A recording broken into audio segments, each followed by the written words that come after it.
Hi, everyone. Welcome back. Andy here, representing Casas de la Hacienda, again with an amazing guest that we have the honor and privilege of joining us on Saturday, January 31st, where we're having the 2026 Wellness Event and Expo. I'm so excited to welcome to the studio today Erika Rodriguez with Nadi Marketing. Erika, welcome to the studio. Yeah, thank you for having me. I'm really glad to have you here because, marketing is kind of in the arena we find ourselves in as a, production business, and we're always trying to help businesses market. And it's been a blast doing all these interviews with Casas de la Hacienda. We've had vendors, we've had sponsors, we had people doing demonstrations, the panelists for all the variety of activities that are happening. This specific event, of course, is focused on wellness, like mental wellness, emotional well-being, our physical wellness as well for ourselves, our company, which then, of course, means our community. And right before we were talking, or right before we started the show, we were talking about, marketing and versus branding, and there's large corporation companies, there's small business, and then there's solopreneurs, and there's a different level of availability for people to remain healthy.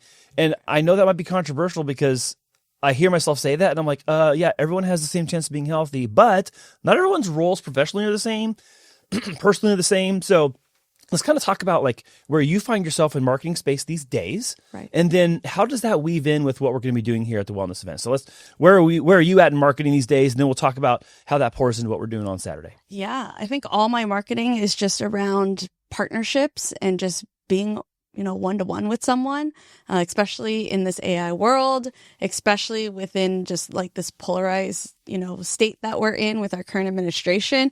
It's just how can I just be a great partner for my partner, and how can we grow our businesses together? That's where I would say, not bread and butter, just how I think of marketing. It's all around relationships first. And it's just from this time that you described right now, it's just how are you? And how can I be a good partner so we can both grow our businesses together? What are some of the things that you're running into? And again, I know it's probably this, at risk of this being a super vague question, right. What are some of the most common problems you're running into with the businesses you're talking about? Are they having more personal problems that find their way into the business? Or are they having business problems that just only exist in that lane of their life? Is it a mix? What would you say your experience is when it comes to that? I think it's a mix. Everyone's very different, especially, if they're coming to me for marketing support and their level of what support that they do need. I work with a lot of solopreneurs. So like we mentioned, you just wear so many hats when you're a solopreneur. You're taking care of sales. You're also taking care of, especially if you have a storefront, which is crazy as well, that you're having to taking care of the rent. You need to take care of your employees on top of the tail end is marketing a lot of the times. Yeah. For when I was a much younger professional, I had the recommendation to read the book E-Myth by Michael Gerber. And E-Myth uses a bakery storefront as the example in the book to teach the concept of the salesperson, the manager, or the owner. And it's if you're at the cash register doing service, but you're also the baker in the back making the cookie or the cake. Yep. And then you're also the person in the office doing all the billing and ordering the supplies you need for the shop. You can't do all three effectively for very long or at all. Yeah. And then those things negatively impact our health. They 100%. Impact our wellness, which then negatively can impact the things that spill over into our house. And look, I have had times in my life when there's not as much going on and everything's in line. It's fine. I can handle and juggle all the things I got going on because there's not that much going on. Right. And then you start talking about national clients, big name celebrity clients, things like that. And you're okay, hold on. Now my role and expectation is elevated. The pressure's on. Now how do you do that? There's a lot to that. And especially being an entrepreneur or a business owner, I just feel you have so much, you might, like you said, for the baker, you have all of those things. But for an entrepreneur too, especially if you're having a service versus a product potentially, it's such a different mindset too. It's yes, you have all your client work, but then you just have to also optimize your own things, optimize your own, CRM, your own website, your leads. Are you actually contacting them? Are you reaching out to new people? So then for me, it's I have to rely on my partners to bring me referrals, or how, if they do have a partnership opportunity or a media opportunity, are they thinking of me as a great partner? And that's the best thing about partnerships. It's okay, if I can't do it all together, it takes my community that we're all working together. I love that. And for those of you who have never been to an event at Casa Sur Hacienda, you're going to witness what she's describing right now in real time, first person at Ricky's place here at Casa Sur. People do come together, and they're, how can we help each other? I was a couple of interviews ago. Yeah. I was kind of recalling a story one time when I was there, and I was saying something, and the person I was talking to, like, grabbing my arm, like, "Hey, you need to go meet this guy here, like, here, come on!" And like, literally, like, I'm like getting horse collared, come in this direction, Andy. I need you to meet this person. And I was like, wow, this is great, because you're gonna find out that there are people there that have the solution to the problem that maybe you've been silently walking around with and holding on your backpack or your bag or whatever. Right. I'm walking around with this problem, or I need a solution, and I haven't vocalized it, but man, it'd be awesome if someone here kind of just knew that I have this. And then when you start talking to people, there's a solution like right around the corner sometimes, or standing right in front of you. Yeah. You just don't know. Yeah, I've gotten that too. I was say, how often does that happen to you as well? It was like, I need a marketer, and someone will be like, you're right next to Erika, and you probably need her. Or I just love those events too. It's like when we come to community together, you're meeting people, they're grabbing you for referrals and everything, or they're just checking in with you, which is the best part. It's like, how are you doing? How are you actually doing? So from your experience, have you felt like in the space of like wellness and admitting and being vulnerable about where we find ourselves actually in life, right, do you feel like business owners are being more honest, less honest, or the same amount of honest as the previous years? And like admitting, I'm not doing okay, but I have to pretend to be okay to do this thing I'm offering the public, this service or this product I have, or the retail store or whatever. How would you measure how you are witnessing people behave? Yeah, obviously we're in a different time. So I think some people are very vulnerable right now, especially on social media and everything. In person, yes. And then some people, I think it just depends on the person. Some people will just be like, I'm fine. And then, you just think they're fine. But I think once you are in community or your partners and stuff, I think it's always so just important to check in with them. Even like, on their... I always love to celebrate my partners, and especially if I know like their business anniversary and stuff, just like celebrate our small wins together. Someone was like, "Oh, it's only like my second year in business." I'm like, well, it's your second year of business. That is huge. Yeah. You should go like celebrate, or like, can I just, give you a bottle of wine or something to celebrate? Or like, that's a huge win. So like, I just think a lot of people are just like, oh, no, I'm fine, or, I'm just getting by. But I also think just celebrating the small wins is huge. That's a big deal. And I'm gonna cite this. I can't remember. I don't know if it's the Small Business Administration. Someone had this stat that's like 90 or 95% of all businesses that are started fail in the first like 3 to 5 years. Yep. It's a crazy failure rate. Yeah. So those anniversaries are worth celebrating. Yeah. That's and I cool. think like just for yourself as a business owner, but then also celebrating with your partners in your community. Yeah. Especially at these type of events. It's always so special just to like see someone like come again and again. It's like, yeah, they're here. Yeah, that's so cool. Love it. Well, so let's talk a little bit about what are you going to be doing on Saturday. So your participation at the event on Saturday the 31st. What are you going to be doing? What should people come talk to you about? What are they going to learn, hear about? Let's talk about that a bit. Yeah, I'm in the late panel with a lot of amazing people. I'm really excited. Which one of them's right next to me, actually. And so we're going to be talking about your content is currency, which I think is awesome. I mean, we're talking here for content, but I just always think too of when you talk about content, it's like we're just not trying to just post to post. We're actually just trying to be very intentional with what we're posting. Yeah. And especially if you're an entrepreneur, that you can only post, once or twice a week. Every post has to be valuable. Every post needs to have some sort of call to action, if it's to your website or if it's to your products or services, or if it's to like a freebie or lead magnet that you want to collect those email addresses to be on your newsletter. It just has to be very intentional, or to connect with someone, I think. And I think a lot of people are mistaking that of, I just need to post on social media instead of utilizing social media as a connection tool. Yeah. I'm very excited to see the variety of answers because of the different places each of us find ourselves. Like I'm in this podcast space, you're in a marketing space. We have like TV news coming, we have radio, and we have print media. And it's like, okay, we all have a different like format for what we do. So there's going to be some vast differences, and there's going to be a heavy dose of common denominators.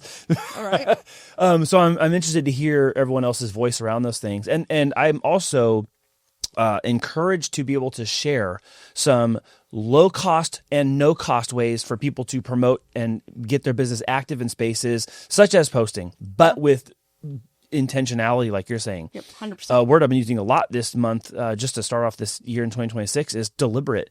Be deliberate about what you're doing, and that's more a synonym of being intentional.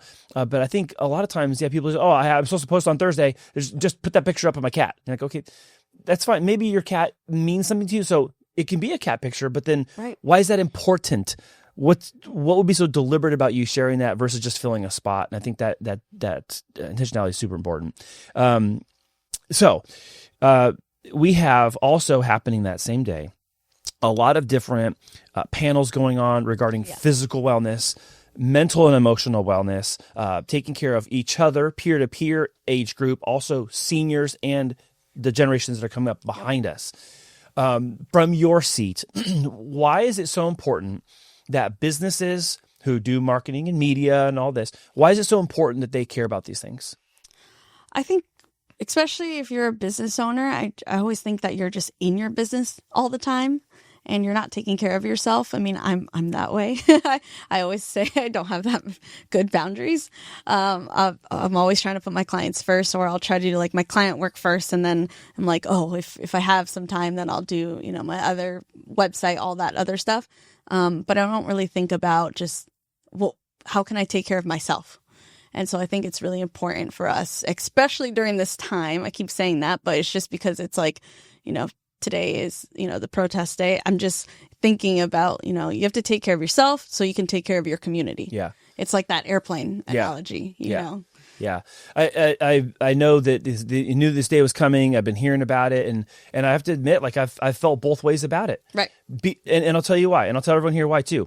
It's because if I say nothing on this day, that's a day I could be saying something that could change something for somebody else. Yep. At the same time that standing in solidarity with something also says something. Right. So how do I, but also I want to make sure as a business, like if you get caught in the appeasement trap, then you're always going to have to appease whoever the group is that's saying you should appease them.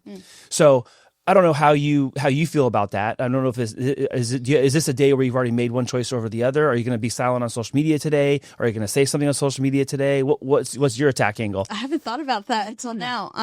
I knew I was going to work like a half day, just because everyone has different. We're all in different scenarios, and so you need to do something. I was trying to encourage people just to do one thing today, instead of just feeling ashamed that you can't. Like you have to go to work, or you have to go to school. 100%. We all understand everyone's in different scenarios. I just want to also just support the local businesses and my community around me. So obviously don't shop Amazon, don't shop these big corporations, that is funding ICE right now, but just like go local. And I've just been, this event is a perfect example of finding, local entrepreneurs and business owners that you can support, not just today, that's the protest day, but all year long. Yeah. So then you could hopefully not buy anything from Amazon for the whole year. Don't go to Walmart. Don't go to Target. You can support, your local refill shop, your local grocery store, the local coffee shops, instead of going to those big corporations that we don't need. The thing that to bring back your point about the retail store owner earlier, man, it takes someone with a lot of grit and ability and like I'll say full of like spunk to like really stand up in that same space. I mean, I think of bookstores, I think of clothing retailers, and there's a it's actually related, unrelated. There's actually this really substantially sized surplus store over in North Park, and it's a non-commercial, non-corporate kind of. It's this local guy that owns it, and it's a surplus store. But it's like he's standing up against all that stuff. You can go buy all these things somewhere else, but he's like, hey, I'm my own little shop, and I'm going to be here until I'm not here. Yeah, and I love that, and I do think that it's a time where it's easy for the larger corporations to just continue gobbling up pieces of like hungry hippos. Just grab more marbles, But I also know and have witnessed and experienced firsthand, like it is so important that the businesses that are around you know that you're there. Right. And I've followed this rule since I was introduced to it years ago, which is visibility leads to credibility, which leads to profitability. And if you're invisible to the people around you, you got to get visible. You got to like show up. And I'm going to say even like to events like this, if you haven't come to something like this before, show up. Be seen, be known, and as you get to know people, you can build trust with them, and they deem you to be a credible person. And then after there's credibility, there's opportunities to be referred for something. I also see people make the mistake, and this is a warning shot to all y'all out there, is they go from visibility straight to profit. Hi, man, do you want to buy from me? You're like, whoa, hey, hold on a second. I just met you. Wait a sec. It's like in-person door knocking. With my partnerships, I'm like, we're still in the dating phase. Like, we can't just, get married credibility bucket, right away. We just gotta, talk to one another. I need to get to know your values. I need to know, what do you stand for? Yeah. And then, of course, I'll support your business, or let's partner up. Yeah. But we can't just go from the marriage phase. Yeah, we gotta start dating first. And people are so I particularly see this in areas or environments, industries or in work environments where they're like all about the numbers. Yeah. Because at the number, it's like, well, everything at all costs, no matter what. And it's like, well, that's really just a strategy to mow people over. I mean, I'm a marketer and I'm all about the numbers too, but I always try to focus first on the relationship. Yeah. It's like, that can be true as long as you're not steamrolling over people. Like and you and I both have experienced this too with people. It's like, that's going to destroy your credibility and be a hard no. And then that's the thing people are going to say about you is, don't go talk to that guy. Yeah, don't use her that way. Yeah. 100%. So anyways, we could talk about this. You know what? We can't talk about this forever because we're going to talk about it on Saturday. Yeah. Talk about it on our panel. We're talking about our panel with amazing other panelists that you should definitely join us. Yes, please join Erika and myself and all the other panelists because we're going to talk not only about this function, but also ways for you to get more visibility for your business in 2026 by being in places where maybe you're invisible right now. And just show up. Yeah. I always think there's a power of just showing up to an event. And I know a lot of people get nervous with networking or, just not going to an event that they don't know anyone. Yeah. Come find us. That's so good. Yeah. If you have not been to an event at Casa Soda Hacienda yet, close your eyes and imagine you're going to one of your closest friends' house. They're having food, and they're having a bunch of people over, and they're all friendly and nice. And some of them you know, some of them you don't know. And you're going to be welcomed. You're going to be introduced to people. You're going to be able to help other people. They're going to be able to help you. And you're literally in an environment that's there to support you. That's what you should expect when you come to Casa Soda Hacienda on January 31st. So you can please come and meet Erika. Come please introduce yourself. If I haven't met you yet, please come say hi. Please come up and introduce yourself. Ask us questions. I'm going to be there all day. I'll be there all day. Same. I will be there all day too. let's do some good and help these people on that day. For a quick note for any of you who are still registering, like right now, the link to register is in the description box. Please register for yourself and people that you love and care about, regardless of what type of situation they might find themselves in as an individual or an individual in business. There's opportunities for you to learn and help them in the wide variety of activities happening on this day. So please, that's my last call to action, Erika. You want to give them a what for and tell them to get there? You should definitely come and definitely just think about, who are your vendors, who are your partners in business, who is your entrepreneur best friend, and bring them along. That's a great partner. Awesome. Erika, thank you so much for coming on today. I'm excited to share this out with everybody, and I'm really excited to share the stage with you on Saturday. Excited. All right. Perfect. Thank you, everybody. We'll see you there. Sounds good. Bye.